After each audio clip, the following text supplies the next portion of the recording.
تحشي تلاو ارجي كيف الدنيا ما بيت نفرها ناهي الحال يقول المشكل نجي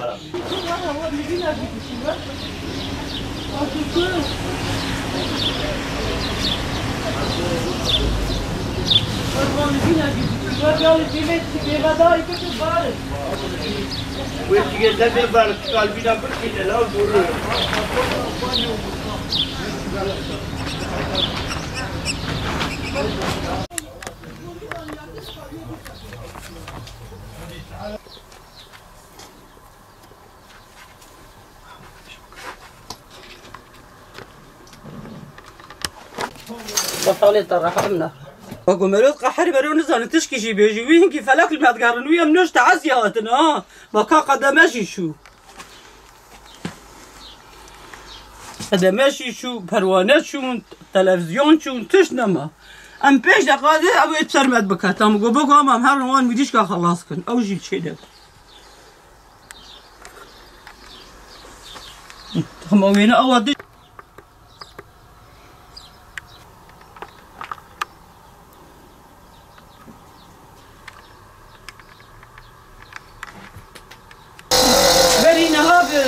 بحث على خليل خلق ويسكت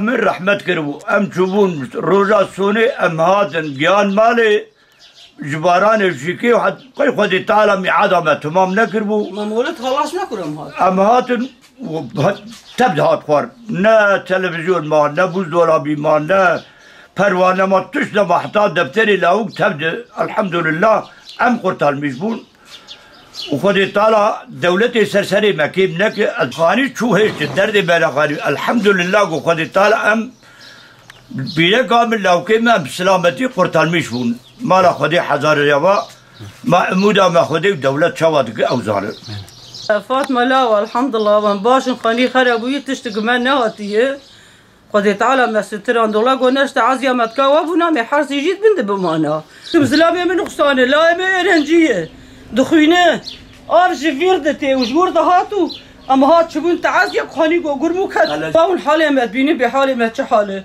واتا بيرارجي بتاعي خدي تكشان بيتشلو بوجي انا بوز دولا بما تلفزيون ما نجي لو كمني قدر زي بشغل ما تشتكنا ما وخدي تعالى ولكن بخير افي تعزي ابجاني ما قرطال ميشبو انا مي حارتي جيت بند بمانا ازولاوك وكالو كالي نقصان الحالة الفيني ما تبيني وخدي تعالى حكومتي جي سلسلة اذا كم لك جو انت الحالة الفيني تبيني يا ابو باران اتناجنا قرية ما داخل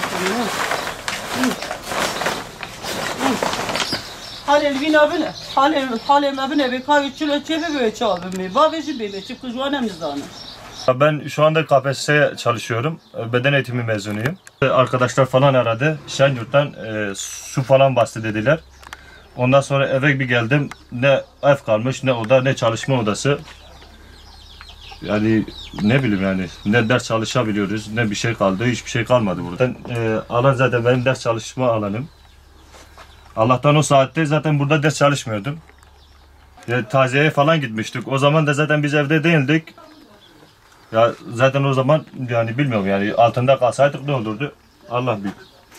Çalışma masam kalmadı, kitaplarım falan kalmadı, giyecek şahsi elbiselerim falan hiçbir şey kalmadı. Zaten bilmiyorum yani ne yapacağız? Zaten bu süreçte de zaten az bir süreç kaldı. Ders çalışamıyorum, şey yapamıyorum. Bu evin nasıl olacağını da yani ne olacak onu da düşünüyorum.